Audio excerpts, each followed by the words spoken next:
some additional people joining us. So welcome everyone. We are here this evening for fall planting for a surprising spring and summer with our instructor, Frank Niccoli. This class and the other series in this class are sponsored by the City of Santa Clara in partnership with the Bay Area Water Supply and Conservation Agency. Everyone's muted right now, and our instructor will periodically pause for questions. And also, we've talked about it earlier, if there's a convenient pause and you do have something relevant to the topic that's being discussed, go ahead and either raise your hand or put a question in the chat, and we'll get your question addressed. For those of you unfamiliar with BOSCA, it's the Bay Area Water Supply and Conservation Agency that represents 26 agencies around the San Francisco Bay Area. Providing water to 1.8 million people, 40,000 businesses and community organizations throughout Alameda, Santa Clara, and San Mateo counties. The objective of this garden series is to make more people aware that one of the most easy ways that we can catch more water and reduce our water use is by conserving outdoors, because as a lot of us know, using water for lawns and other thirsty surfaces isn't the best use of our potable drinking water. And so the message is to try and communicate different ways that we can streamline our water use outdoors. So hopefully tonight you'll learn some great ideas about water efficient plants and garden techniques that Frank's going to share with us. BOSCA offers a lot of rebates to those in their service areas. Lawn Be Gone is a program to convert your lawn to water-wise plants. Depending on what city you're in, the rebates vary by square foot. So look into your city-specific offering. They also offer rain barrel rebates, smart controller for irrigation system rebates, and rain garden rebates. For those in the Valley Water Service area, they offer a similar lawn conversion rebate program. You can go to watersavings.org for more information. They also partner with South Bay Green Gardens that has a lot of great resources if you're looking into doing a lawn conversion yourself or doing some water-wise landscaping in your garden. They have simple plant palettes, resources for how to start different projects. So it's definitely worth it if you're getting started on a new project. And fall is our best planting season. So now's the time. If you do have questions about Valley Water's offerings, the best way to communicate with them I've found is via email at their conservation@valleywater.org email address. And they generally get back to you much more quickly than they do at their hotline. The City of Santa Clara partners with Valley Water for the landscape rebate program. And part of the reason we're sponsoring the fall series is because this is our best planting time. So you're tuning in at the right time. If you're a Santa Clara resident, you're eligible for up to $5,000 or commercial participants up to $110,000 for lawn conversion rebates. And you can find more information about that and great fall gardening tips at santaclaraca.gov/garden guide. And no matter where you are and whose service area you're in, if you haven't checked out bayareagardening.org, it's another really neat resource. As you can see here, there are a lot of photographs of different water-wise landscapes. And one of the nice features is if you're not familiar with the plant, you can hover over it and you'll get some information about that plant, its environmental preferences, its sizes, and all kinds of neat facts about the plant just by scrolling through a nice, beautiful palette of pictures. And some other classes that are coming up in this series that BOSCA is offering are listed here. And the series generally finishes mid-November. So if you'd like a full listing, please do go to BOSCA's website and you can see all the classes that are being offered for the fall. I'm going to go ahead and stop sharing, which I think I just did. Yep. Okay, so I'll go ahead and mute myself and let our wonderful instructor, Frank Niccoli, take over and tell us all the great things he has to share tonight. Okay, we're going to talk about bulbs tonight. There is enough information out there on native plants, so I'm not going to be talking a heck of a lot about that. There are seminars that Bosca is offering.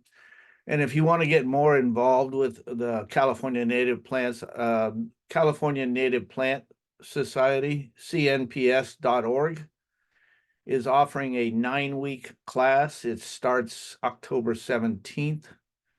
And it's 8 weeks of Zoom and 1 week or 1 day in person.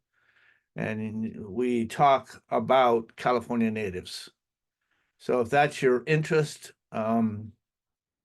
that's a great class to go to. We just finished a series about 2 weeks ago, and we're starting another one in October 17th. So one of the things that I want to talk about is what you should not plant in terms of bulbs. So when we look at a bulb, it is a food source, essentially. The bulb has all of the nutrients, etc., to produce leaves and a flower. So it's essentially a food storage source. One of the plants that should not be planted in our area are tulips. Tulips do great the first year, and they begin to decline after that because we just don't get cold enough here. You need cold weather for tulips. Peonies are the same way, so we're not going to be talking a heck of a lot about those. When we talk about bulbs, there's a couple of things that you should know. You plant bulbs after we've cooled off. 60 to 55 degrees Fahrenheit is the ideal time to be dropping bulbs in the ground. It's essentially, if we go through about 2 weeks of sweater weather, then it's bulb planting time. If you put the bulbs in the ground too soon, the ground is still warm and the outside air is still warm, and those bulbs could germinate. And we don't want that to happen because they're going to be subject to a frost. Whenever you're doing bulbs, don't use compost, horse manure, chicken droppings, mushroom compost, or any other hot type of manure. And if you are using compost, make sure it's finished compost when you're planting the bulbs. How do I tell whether my compost is finished? Well, I just take a flower pot, fill it with compost, put about 5 radish seeds in there and begin to water it. If the radish seeds come up in about 7 days and they're not distorted or stunted, your compost is finished. If they do come up and they're distorted or stunted, your compost is not finished. So you don't want to use that on any of the bulbs. Whenever you're using a compost, you need to understand that you're slightly changing the soil pH and you're making it more acidic. So you want a soil that's neutral for bulbs. If you go too acidic or too alkaline, it can prevent or retard root growth and can actually rot the bulbs. The biggest problem with bulbs is them rotting in the ground for a number of reasons. You never apply fertilizer in the hole in which the bulb is going to be placed. You always top dress. Placing the fertilizer, no matter what it is, has a detrimental effect on the bulbs themselves. So when you do install bulbs, you fertilize 3 times. You top dress on the day that you plant the bulbs. You fertilize in the spring when you start to see the sprouts of the bulbs. And then you fertilize a 3rd time when the flower begins to die back. And this is to feed the bulbs so that it has enough energy to come back next year. So there's a number of different types of bulbs that work in our area. We are in a temperate climate, and so just about anything goes in terms of bulbs. Tulips, nope, don't plant tulips at all. When you're ordering bulbs, the size of the bulbs matter. You want good, solid bulbs. They should be about 12 centimeters in circumference. Some might be larger, but that's the average. Um, and where the bulbs come from also matters, but definitely size is a consideration. In terms of site prep, you want a well-drained soil, neutral pH, and you should have at least 6 hours of daily sunlight. Anything less than that, and the bulbs will suffer. They should only be planted when the soil temp has hit 55 degrees. And soil temp lags air temp by about 10 degrees. So if it's 65 here, you need about 3 or 4 days of 55 degrees so that the soil temp drops. So these are daffodils. Daffodils is a very large family. They're actually Narcissus is the family, but there's 13 types of Narcissus. There's the daffodils, the jonquils. There's a number of different varieties of the daffodils. Most of them will work in our climate. So these are trumpet daffodils. These are very easy to grow. When you order daffodils, many of these daffodils will grow in flower pots and don't have to be planted in the soil. So people give these away as Christmas gifts. They give a flower pot with a baggie full of soil, and 3 or 4 of these daffodils or narcissus, and it's a great gift. There's some directions for planting these. Plant them, and then in about 7 or 8 days, they come up and you get these beautiful flowers. So daffodils, narcissus are fairly easy to grow.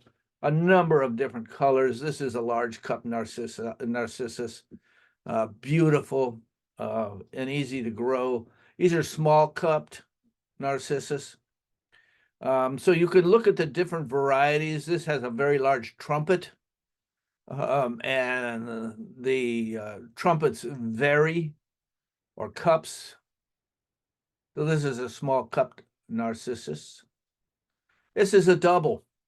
Many people don't know that narcissus come in doubles. They almost look like a peony flower. And I'm just showing you some colors that are representative of the plants themselves. I'm going to give you 2 websites as we go through this on where I feel you get the best bulbs. I'll give you that towards the end of the presentation. There is a very narrow window at this point for ordering bulbs because bulbs need to go in the fall. And unfortunately, this talk is being held in September, which means that a lot of these bulbs have already been bought and shipped. But you still have opportunities, and I'm going to show you those websites toward the end of this presentation. So this is a double. This is one that looks like a cyclamen, and they call it a cyclaminius narcissi because it has characteristics of a cyclamen. This one is a split cup for obvious reasons. It mimics a lily flower. It's got extruded stamens, comes in various colors, exceptionally easy to grow. When you're planting these, so one of the techniques that I want to talk about when you're planting narcissus and many of these bulbs, when you buy a bulb, it's going to say planted at a certain depth. These are usually anywhere from 8 to 12 inches deep, but you can do what is called lasagna planting, which means that you put part of your bulbs down at 12 inches, put the cover it with soil, put the next set of bulbs at say 8 inches, and then the next set of bulbs at 4 inches. And what happens is that they come up at different times, which means you're extending the bloom time of these bulbs. So that's a technique that we used to use in planting bulbs. If you want them to come up all at the same time for a very dramatic show, then put them all at the same depth. And as I said, when you buy these bulbs, you're going to get recommendations on what to do in depth of planting, but you can fudge that a little bit. A lot of these bulbs have what are called tractile roots, which means that the roots will pull the bulb down slightly when it begins to grow. So the roots put the bulb in the soil, it gets irrigated, the soil heats up in the springtime, which triggers the growth of that bulb. And the roots at that point are pulling the bulb down slightly. So it's going to pull it down to a level where it should be. Here's Poeticus narcissi. This is a small cup, comes in various colors, and I'll show you some pictures of those when we get to the websites.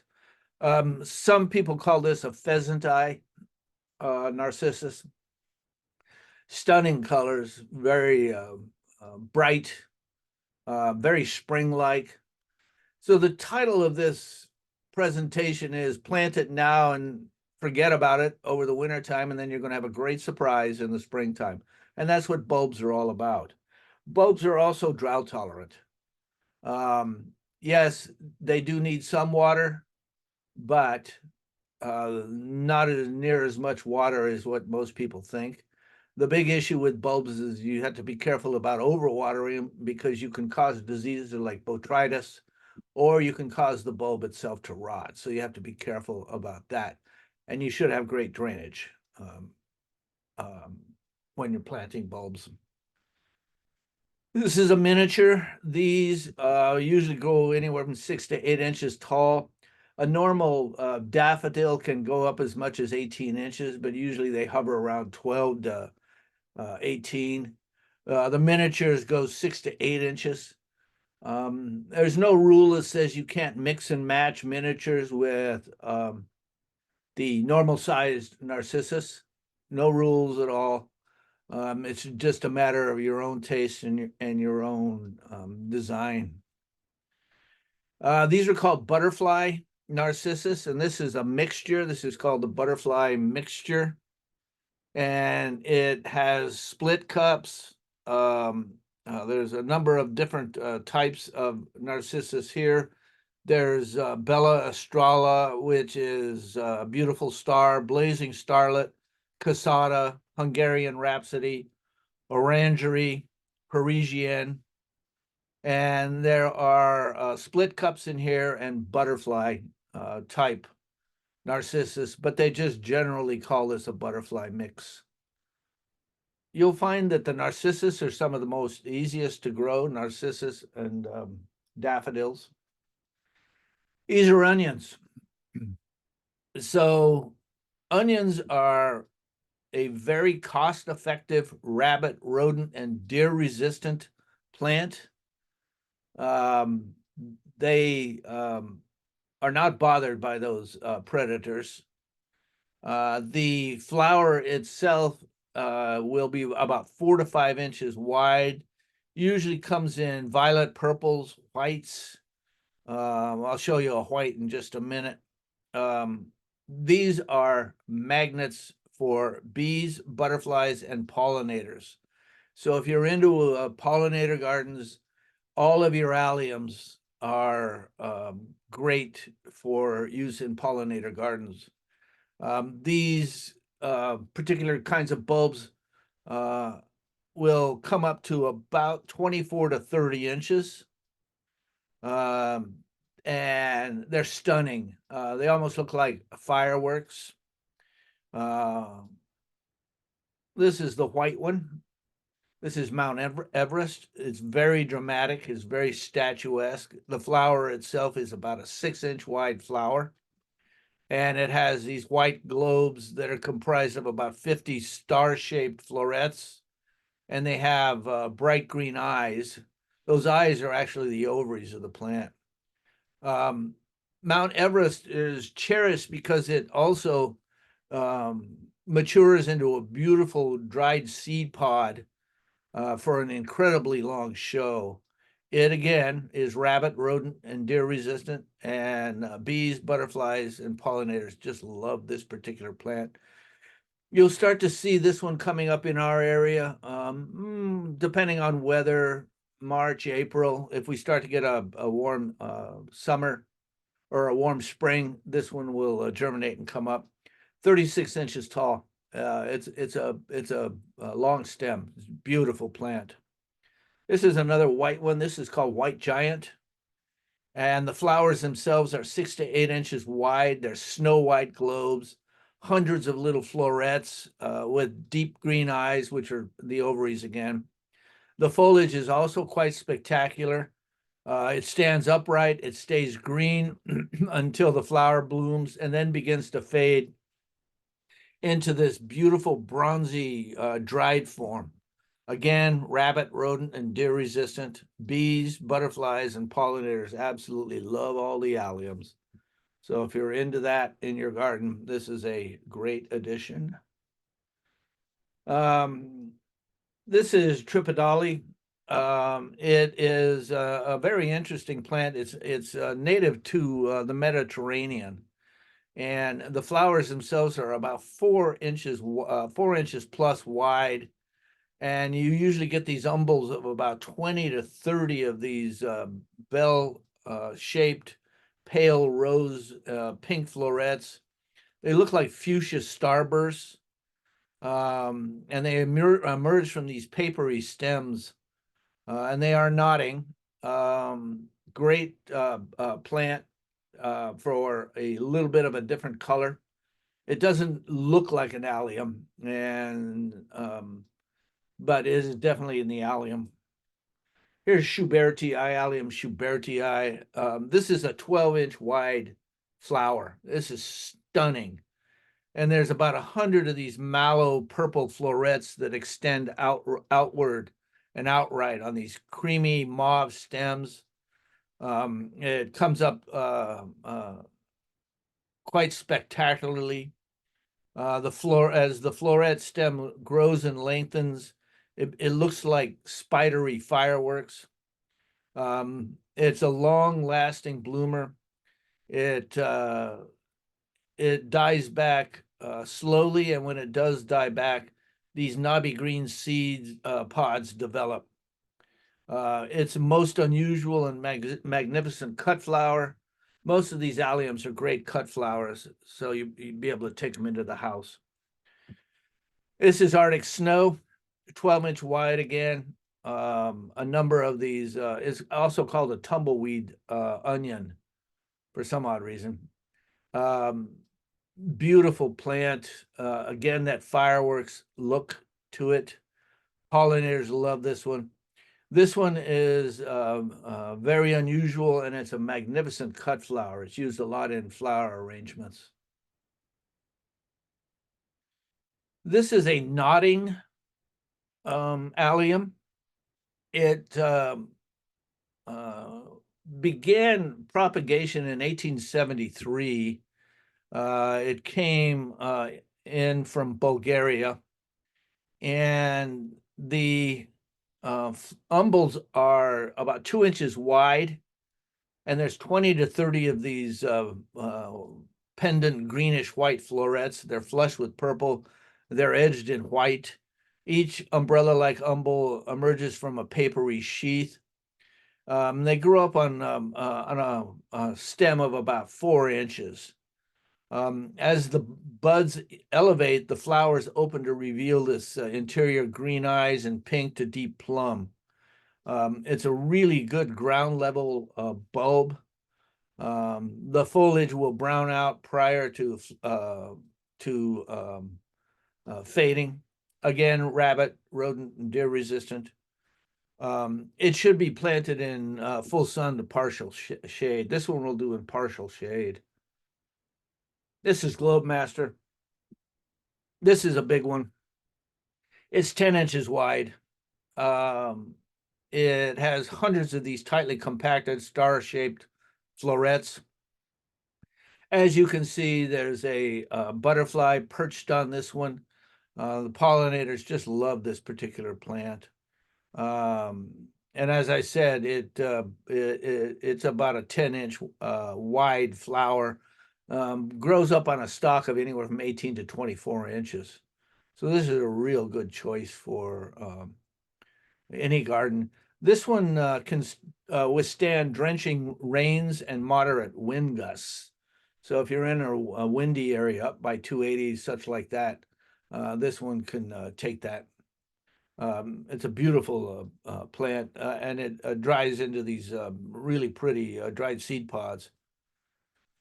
This is Pinball Wizard, which is another Globe Master. It's 10 inches shorter than the Globe Master in terms of stem height, but it has these 6 to 8 inch wide silver glinted lilac purple globes, hundreds of tightly compact star-shaped flowers. Again, it's beautiful. The color changes dramatically in low and high sunlight from a deeper purple to a pale reddish purple. Of course, rabbit, rodent, and deer resistant also, and the bees, butterflies, and pollinators go crazy for this one also. So this is a love-hate plant. This plant, the bulb comes from Greece. A lot of people don't like it because it has a tendency to spread. It in the horticulture world, we call that it naturalizes easy, and it does. It can take over a garden. Am I saying don't plant it? No. I'm saying don't plant a lot of them, and just be aware that when this starts to spread, that it can get out of control quickly. A lot of different colors of this one. This one happens to be blue shades in the bottom. White Splendor is in the upper left, and then Charmer is on the right. So a lot of different cultivars of this are available.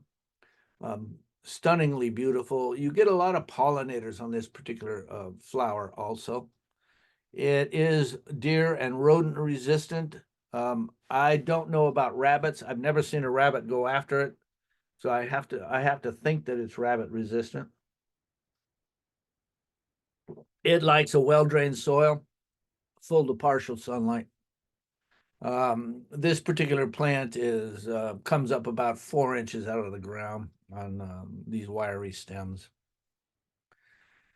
So this one's going through a name change, Brodiaeas or Tritleas. The old name is Tritlea. A lot of people are saying no. They are now considered Brodias. This happens to be a California native. This is the California firecracker. This is a fabulous cut flower, and it is a beautiful naturalizer. Best grown in moist, fertile soils.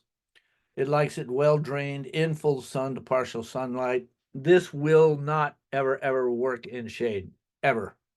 So don't even think about saying the word shade around this particular bulb, because it just doesn't work. The flowers themselves are about 1 inch. They're bright, they're red with greenish yellow tips, and the foliage is a grass-like foliage. The plant themselves come up on stems that are about 24 inches out of the ground. This is another Brodia. This is Ruby, or Rudy, not Ruby, Rudy. And this is another pretty one. It's a very delicate looking flower. Those lines that you're seeing going towards from the tip of the flower to the center of the flower itself, those are called bee guides. So bees see in a different color that we do, And essentially what these do is fluoresce to a bee to tell the bee exactly how to get into the flower to get the pollen. So these are quite nice, these indigo blue mid-veins and this grass-like foliage. It's a very delicate looking flower. Grows up about 14 to 18 inches tall.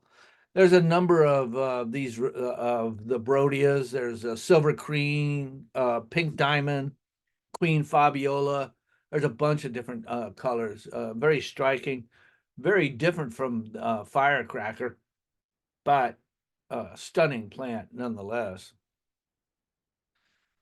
This is Camassia cusickii. This is an unusual one. This particular plant comes out of the Pacific Northwest. It's a native up in the Pacific Northwest, and it likes full sun to partial sunlight. Um, and it likes a soil with a bit more moisture. So if you've got an area in your garden that's a little bit wetter than normal, this is the one that will work.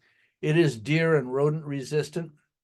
You get these beautiful flowers, six-petaled, 2-inch star-shaped wisteria, pale blue with yellow anthers and green centers. The flowers open from the bottom to the top, so they open sequentially. Great plant, 24 inches out of the ground, some as much as 30. This is an unusual bulb. Not a lot of people know about this one, and it is worthy of a place in your garden. This is Comissia sacchawagia, which is named after the person that helped Lewis and Clark on their quest for the West. Deer and rodent resistant again. Beautiful, distinctive, crisp yellow ivory flowers, upright racemes. They're studded with these beautiful six-petaled, star-shaped flowers with whisper green centers. Again, 24 to 30 inches out of the ground. This is another unusual one, but it's well worth planting in your garden. Again, this one naturalizes well when it's left undisturbed. Crocus, who doesn't love crocus? Pale lilac. One of the first plants to come up in the spring are the crocus. They're very fragrant. This happens to be blue marlin. Got these tiny yellow centers. The flowers open and close on sunny days. They glow in the spring sunlight. It's a beautiful flower. It has these silver stripes that go towards the center of the plant. Comes up about 4 inches out of the ground. So this would be a border plant. Quite nice in your front borders. This is Pickwick, six-petaled, silver lilac flowers, dark lilac stripes, orange anthers, 5-inch flowers that come up on a stem of about 5 inches. And again, one of the earliest bulbs in the garden. This is Fritillaria. This one came into cultivation in 1874, and it is a nodding plant. Some people call these hens and chickens. This prefers a well-drained, neutral pH soil. It is deer and rodent resistant. It does not like being out of the soil. So once you get Fritillaria, don't put it in the refrigerator. Plant it immediately because it does not like to be out of the soil. This will come up to a height of about 20 inches and produce these stunning nodding flowers. This is Green Dreams. It's another Fritillaria. Again, 30 inches tall. This is a gorgeous plant. It has not been in cultivation that long. 2016 is when it started showing up in the bulb houses. It was found over 30 years ago in a field, but they weren't able to propagate it enough to sell, so they've just been holding on to it. So it's out, it's available now. It's a great plant, a little on the expensive side. Again, 30 inches out of the ground. This is Galanthus. Galanthus is a great plant. This one is underutilized, in my opinion. This one comes out of the Netherlands. It comes up on 8 to 10-inch stems. Usually shows up about March, April. The flowers are pure white on this variety. It naturalizes very well in shade. So this is one that you're going to be planting in woodland shade. It likes to be under trees. It likes that kind of an atmosphere. It's a beautiful plant. It is scented. It's got a very subtle scent to it, and the flowers themselves are quite pretty. They have an interior green heart at the tips, so they're quite nice. This is Galanthus flora plana. This one has been in cultivation since 1731, and it's a double snowdrop. So it has a double layer of these milky white drooping flowers, and they're tipped green. They come up out of the ground about 5 to 8 inches, and a good, again, this is a good woodland shade flower. Hippolyta, a little bit different, 5 to 8 inches out of the ground. This is a British hybrid. It's a very interesting plant, double white flowers with green spots. The interior green petals with white margins, and foliage is glaucous with reflexed margins. It's another great plant in a woodland garden shade. These are geraniums. So we need to talk about the geranium pelargonium deal here. So when you go to a retail nursery, they're going to sell you geraniums, which are really pelargoniums. A true geranium has a cut leaf. The foliage is fern-like, whereas the geraniums that they sell at retail nurseries are actually pelargoniums, and many of those leaves are solid and they're scented. They come in a whole bunch of different varieties. The geranium is the geranium, aka pelargonium, is the biggest seller for retail nurseries. This happens to be a true geranium. The flowers themselves are etched with these deep purple veins. They are 5-lobed petals. They look like hearts. And then the anthers of the particular plant are extended. This one came from Asia Minor, and it's been in cultivation since 1596. It's deer and rodent resistant. It is full to partial sunlight and neutral pH. It's a very good naturalizer. It does spread quite nicely if left undisturbed. It does naturalize by doing what are called bulb offsets, which are like baby bulbs on the size of the mother bulb. So it does spread that way also. These are gladiolas. This is byzantinus. Some people call this Jacob's ladder or sword lily. This one came into the cultivation in 1629, and it has these glowing purple red flowers. It has a white striped interior. The flowers come up on stems 16 to 24 inches tall, and it is a really good addition for a cutting garden. So if you're bringing flowers into the house, this is one that you need to add to your garden. This is hyacinths. So this is a stunning white flower. It comes out with some green highlights, and then it eventually matures into this bright white. This is a real good one for indoors. It's a good forcer. You can plant this indoors. A lot of people put this in water. There's hyacinth vases you can buy.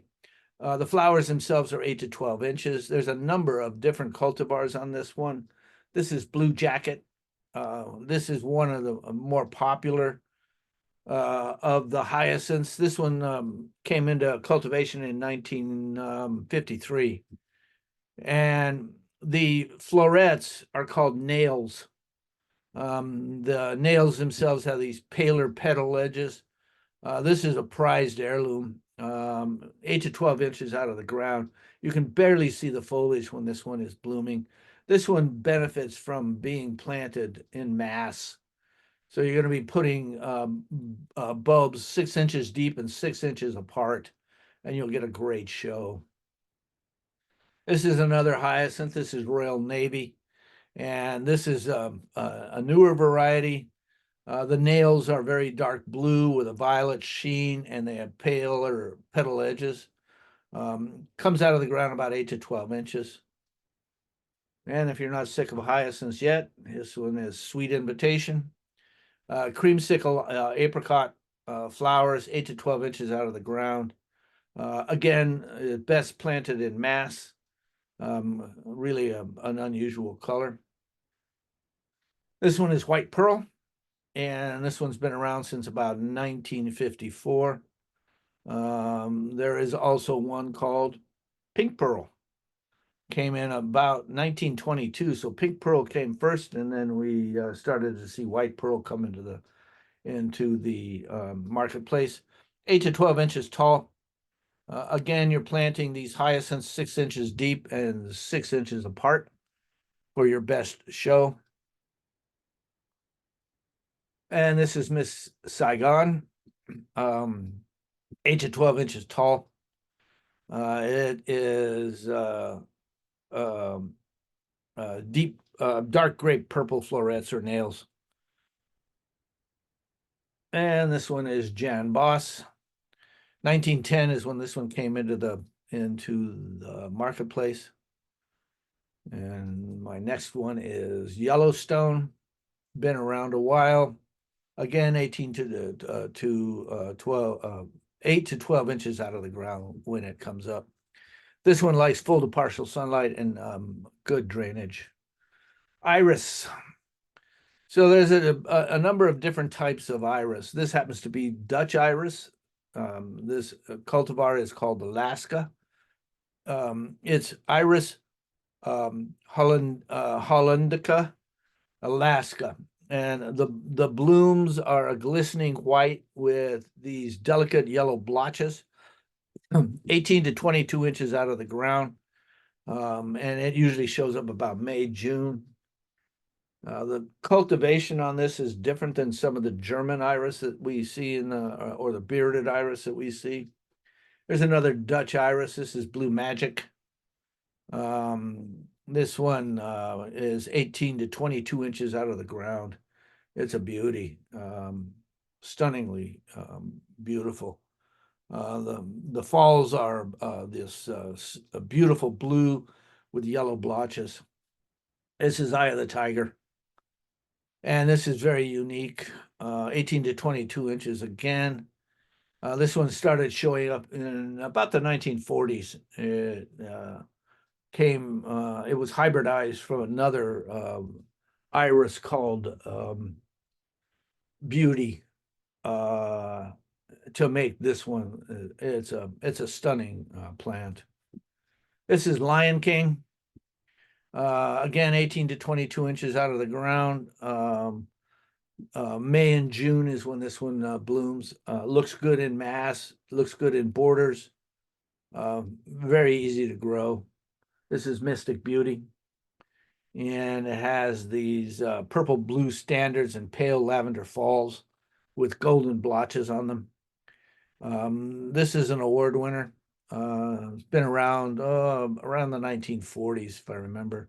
18 to 22 inches out of the ground. Anybody have any questions up to this point?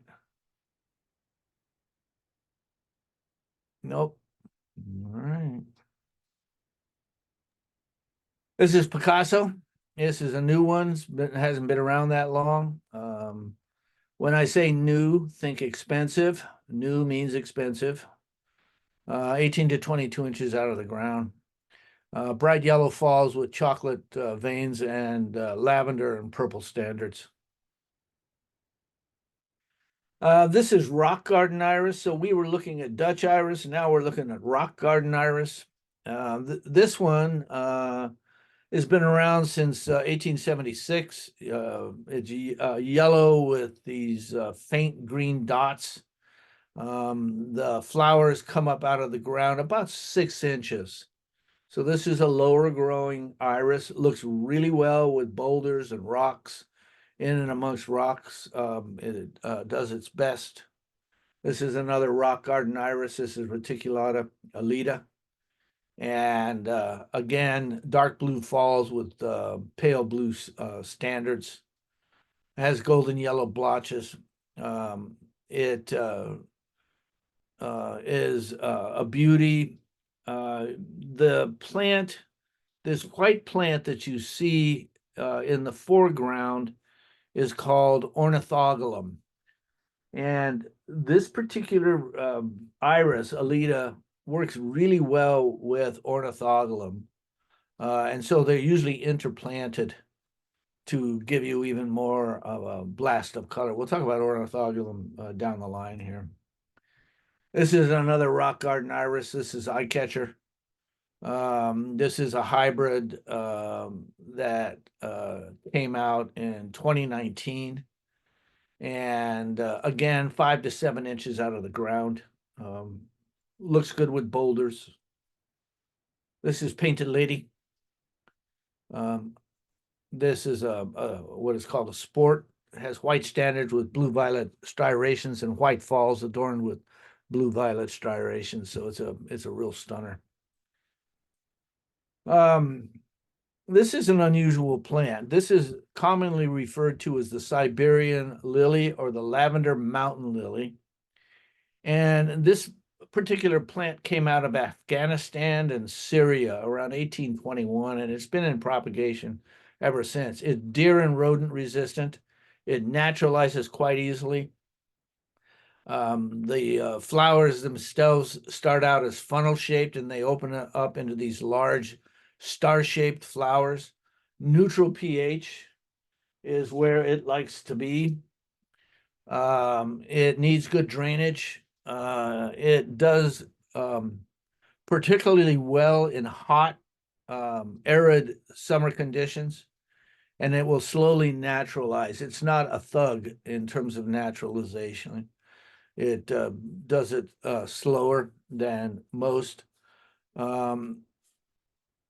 It is a really good cut flower.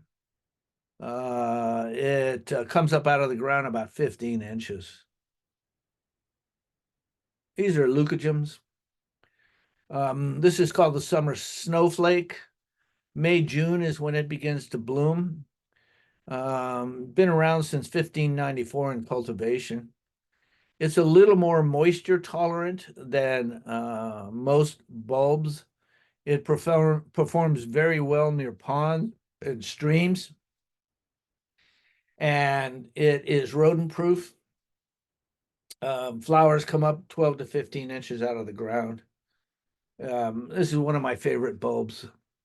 I love this particular plant. This is a cultivar. This one came around in about 1920s and comes up on a 20-inch stem. So this is a big guy. And it does naturalize in and around areas of dappled sunlight, so under trees, etc. Works quite well near ponds and streams. These are muscari or grape. These are called blue grape hyacinths. And it is one of the most prolifically planted bulbs. It's a native of Turkey. It's a beautiful plant. It looks great in mass, and they've interplanted it with white in this particular planting. The flowers themselves are cobalt blue with these narrow white rims. Comes up about 8 to 12 inches out of the ground. You're planting these particular bulbs at 5 inches deep and about 3 inches apart to get this kind of a show. This is Julia, which is a cultivar. And it has these white edge lavender sky blue florets topped with greenish white florets. 6 inches, 6 to 10 inches is what I've seen this one. As you can tell, it opens from the bottom up. So the flowers in bud on the upper are a slightly different color than when they open, which gives it a really nice look. Full to partial sunlight is where this one does. This is Superstar. This is quite a nice plant. It's very densely packed, periwinkle blue florets. Comes up out of the ground 4 to 6 inches and full to partial sunlight again. This one is Camosum, and it's called the tassel hyacinth. And these racemes form, and they're fertile. The sterile flowers remain closed, so you see these tufts of bright purple florets above the fertile foliage, which is down below. This one is 8 to 12 inches out of the ground. It's very unusual. It's a conversation piece. Certainly is that. Usually blooms in late May. I see somebody's got a hand up. You have a question, Drew?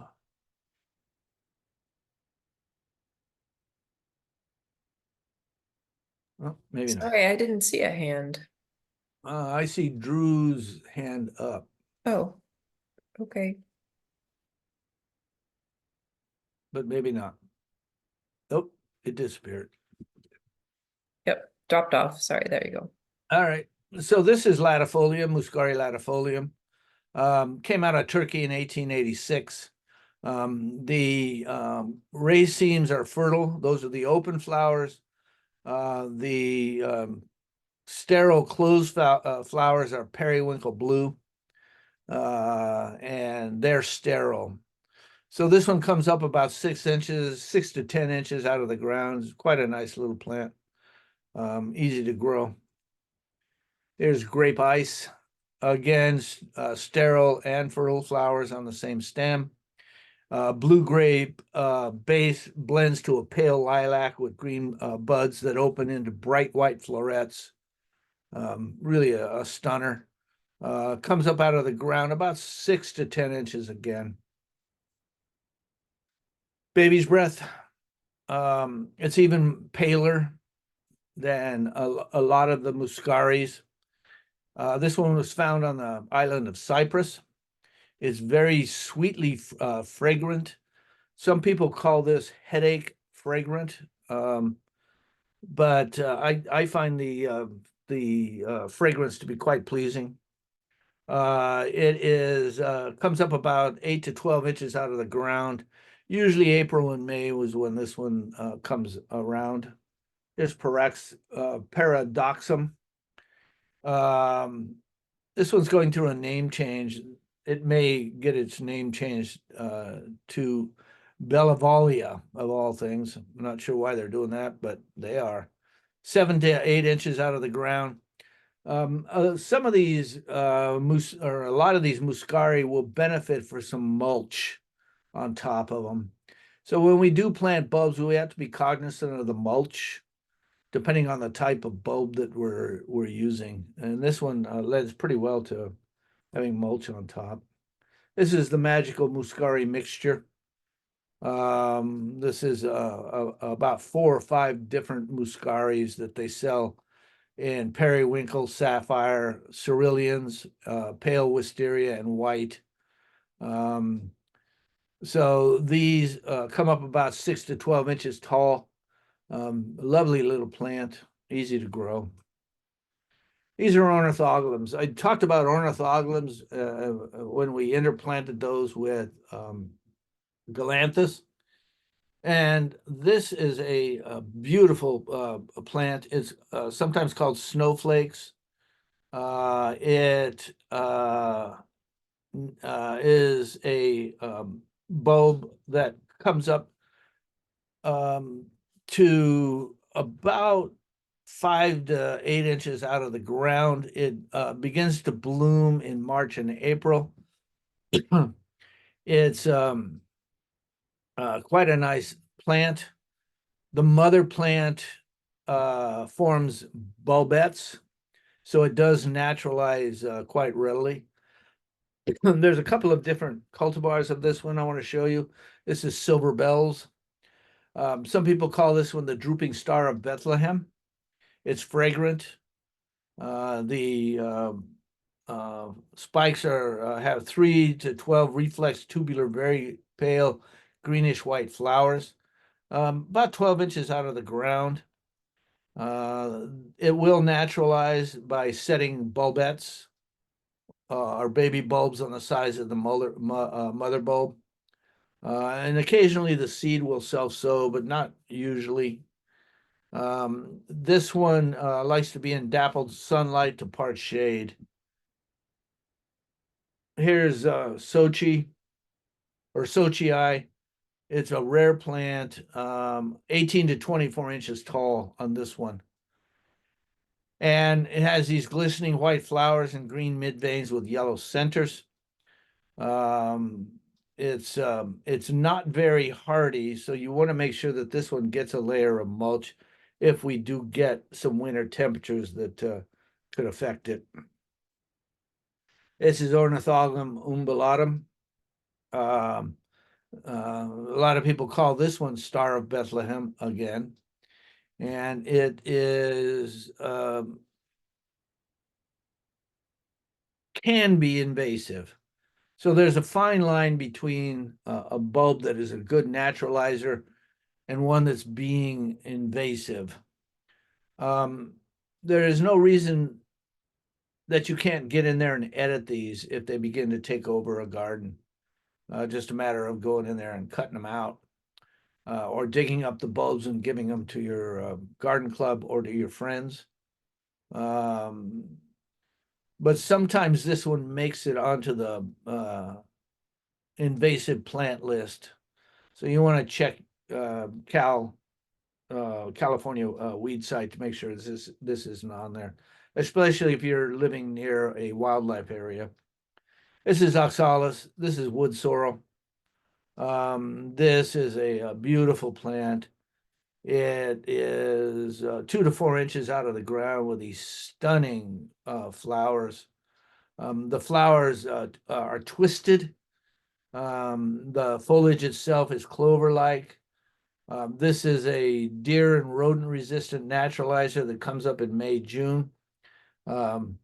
Comes up 8 to 10 inch mounds, and then the flowers become quite attractive when they open. They open on sunny days, on shady days when there's not a lot of sun. The flowers twist close, so you can see a couple of them twisted close in here. This one is not considered invasive. It is a corm, and it usually comes around in May and June, and height 2 to 4 inches. This is squill. This is striped squill. It's deer and rodent resistant. It's a really good naturalizer.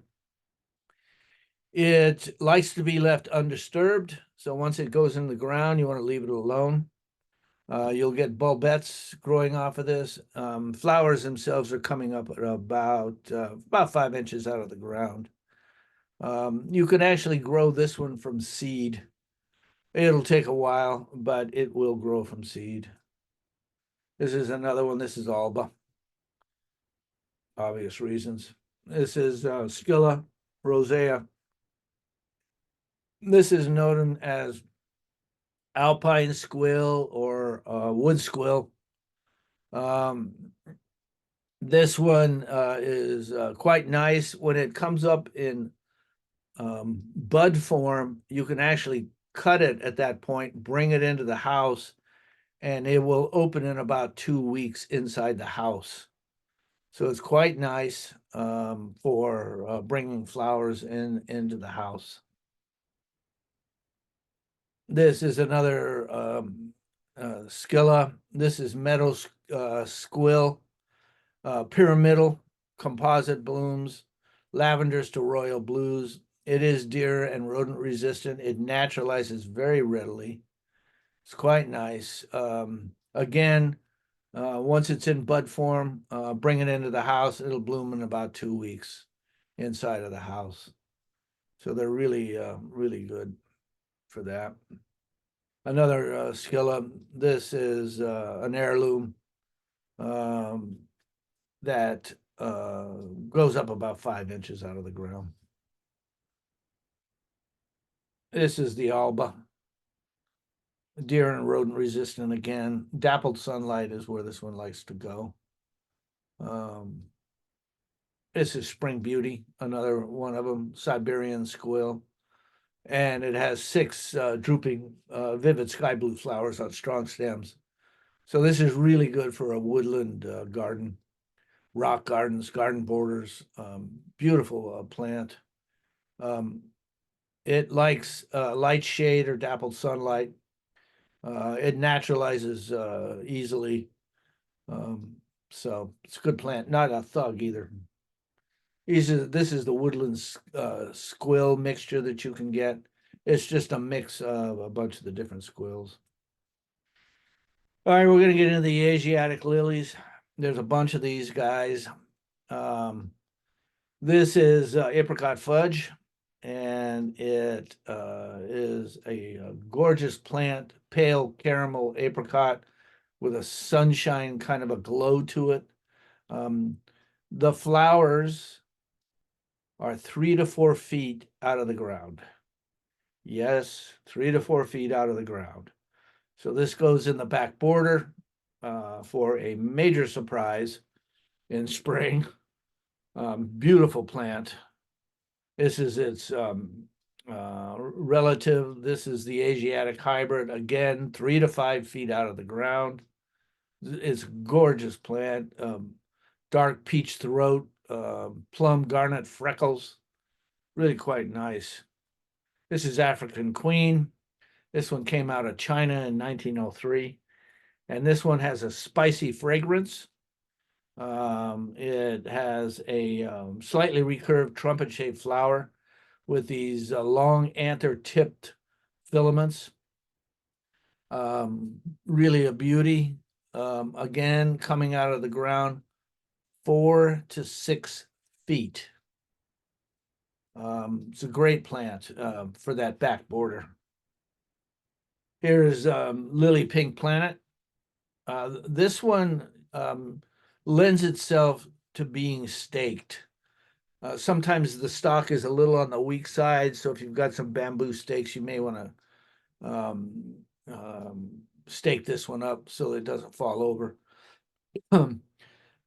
Some people have said that this one will get anywhere from 4 to 6 feet, but I've seen this one come up to 8 feet. If it's in a perfect location, it'll go to 8 feet. This is Lily Dizzy. Again, 3 to 4 feet. It's very fragrant. This one might need to be staked also. It's a very abundant producer. It likes to be near the back of the borders. Excellent for cutting gardens. The fragrance is very heady. It's a great plant. This is Stargazer. Stargazer has these dark spots with these narrow yellow-edged green starbus centers. Again, 3 to 4 feet out of the ground. This one's a great one. It is fragrant. So a lot of people will plant these next to a bedroom window that they keep open in July, August when it's hot because the fragrance will waft into the bedroom. So a lot of people will plant that um, near their bedrooms. This gives you an idea how tall these flowers are. 4 to 5 feet out of the ground. This is a Pretty Woman, and it's a big one. I don't know exactly how tall this girl is, but I'm guessing she's 3 or 4 years old. So that gives you an idea about how tall these flowers are. This is Lily Sensi, and this one is an upward facing flower, deep rosy red, pink sheen, yellow banded. It means teacher in Japanese. The height on this one is 3 to 4 feet. Does not need to be staked. This is their tiger lily mixture, and it's a mixture of the Tigrinum lilies, creams, oranges, yellows, pinks, and reds. The lilies need to be planted in the fall. They like well-drained, slightly alkaline soil,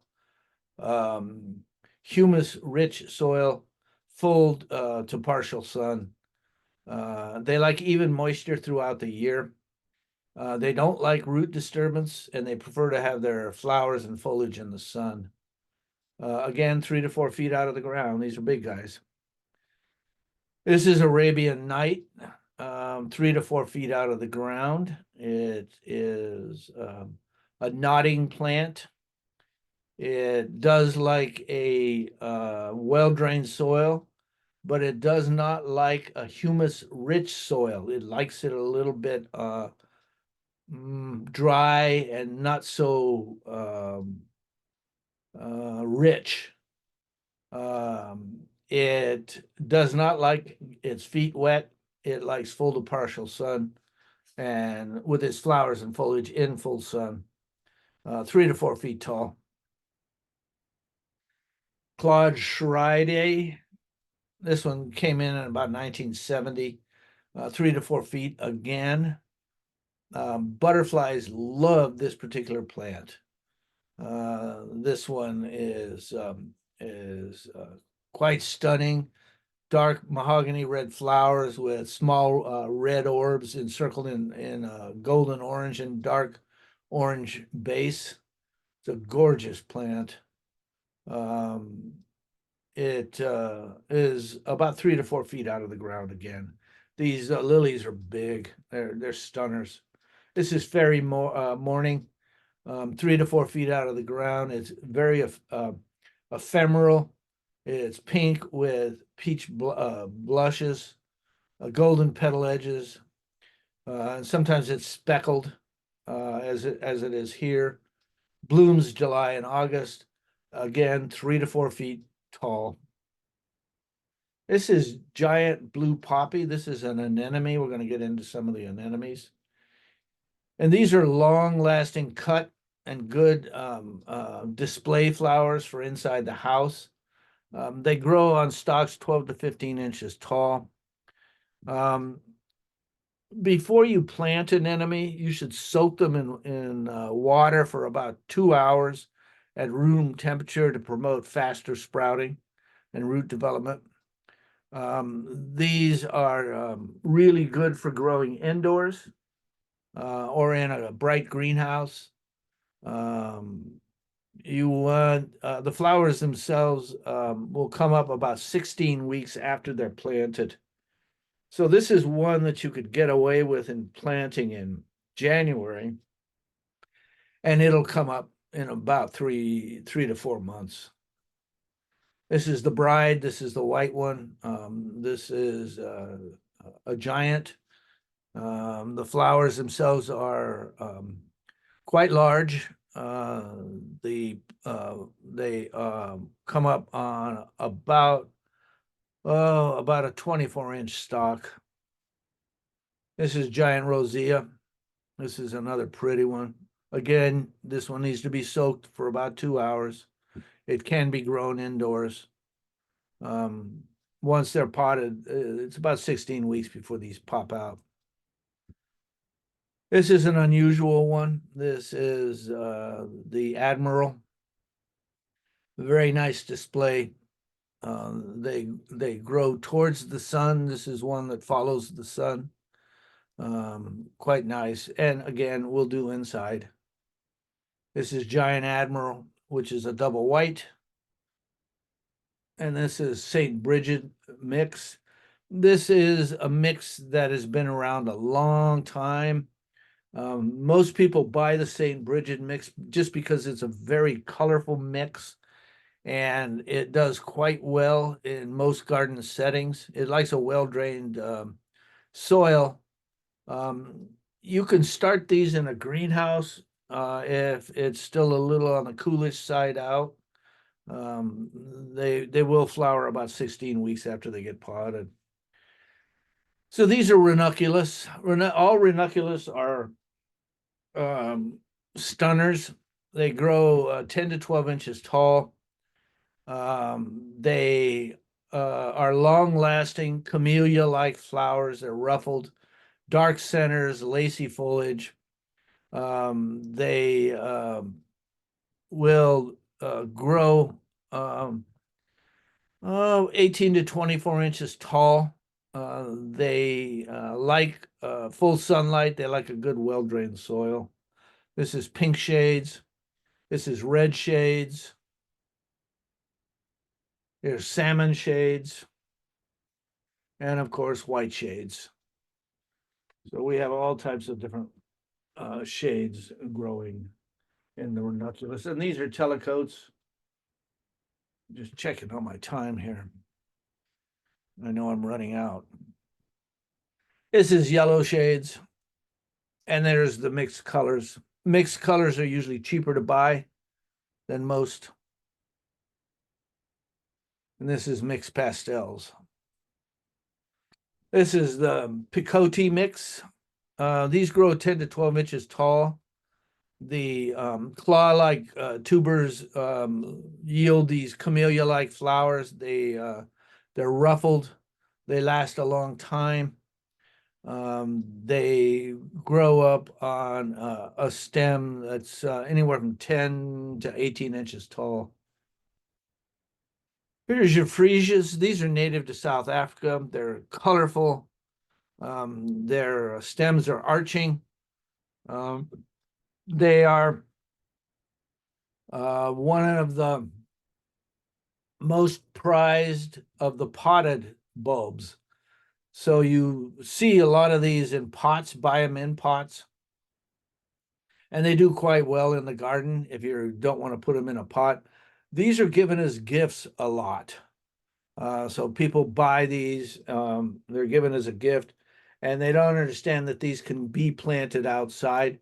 They begin to flower from the stem outward. So you can see on these bottom two flowers that the stem has the first flower, and then they open sequentially as they go out. This is amaryllis. This is another gift giver. This is called the Christmas flowering amaryllis. There's a bunch of different mixes here. There's Blushing Bride, there's Merry Christmas, Razzle Dazzle, Wedding Dance, Candy Floss. Easy to grow. They're also called Naked Ladies because the flowers come up first and then the foliage comes behind it.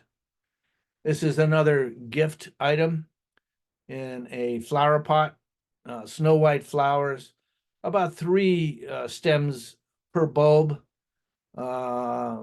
These are sometimes given as gifts, either potted or just with the soil. And it becomes a do-it-yourself at that point. Okay, I promised you I would show you some stores where you can buy bulbs, and so I will find that. Here we go. So the two companies that I worked with for many, many years is Sheepers and Van Edgelen. They're the same company. One's wholesale, one's retail. The retail wholesale cops are not going to come after you if you order from the wholesale company. They're the same company. They're on the same street. They're at 23 Tulip Drive in Connecticut, as well as this one, 23 Tulip Drive in Connecticut. So there is a lot of information in here, some of the ones that I did not cover. So you can go to this website and, for example, we did not cover this particular character. And there we go. So it gives you an idea of when it can be planted, whether it's deer proof. Here's your prices, 25 bulbs for 18 bucks. And this is the retail side. And if I go to the wholesale side and look up that same bulb, what is it? Yeah, there it is.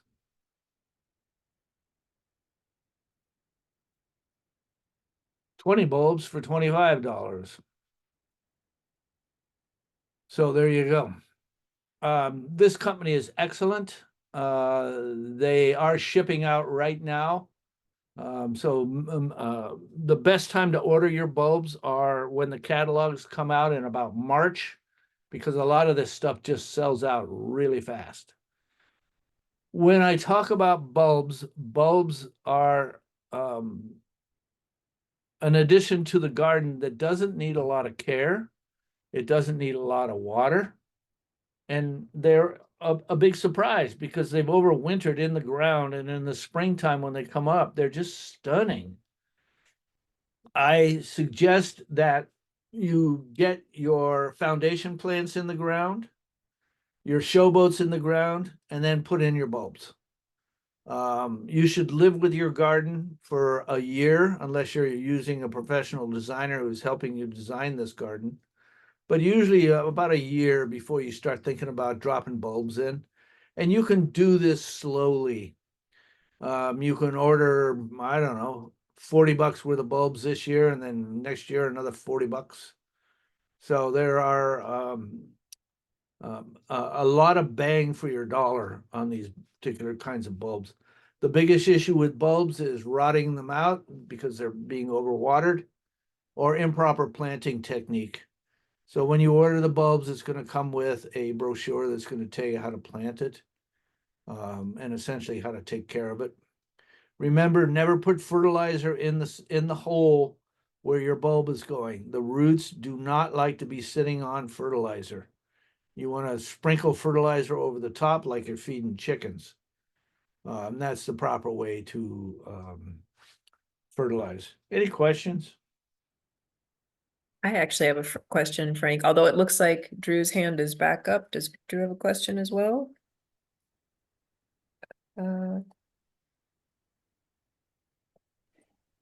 Yeah, I wanted also to know what you do after they finish blooming with all that foliage that dies and doesn't look so good.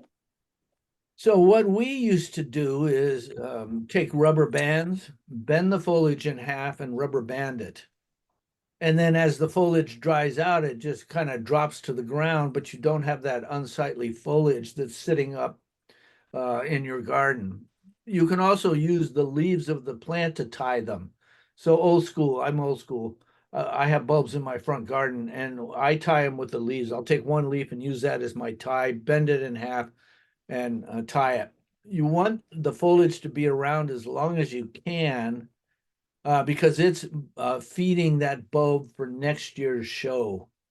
But in a formal garden, I understand that in a formal garden, you need to clean that foliage up some. Don't ever cut the foliage off. So if I fold it over, do I need to wait till it gets brown before I fold it over, or I can fold it over when it's still green but the flowers are gone? Yeah. Okay. Yep. Thank you. Yep. Old school method. Questions? Victoria, you had a question? I did. You had mentioned about mulch and particular mulch being more appropriate. What mulch do you use for different bulb types? So the heavier mulches like arbor mulch is contrary to some of the smaller bulbs. I wouldn't use arbor mulch with things like crocus, galanthus, ornithogalums.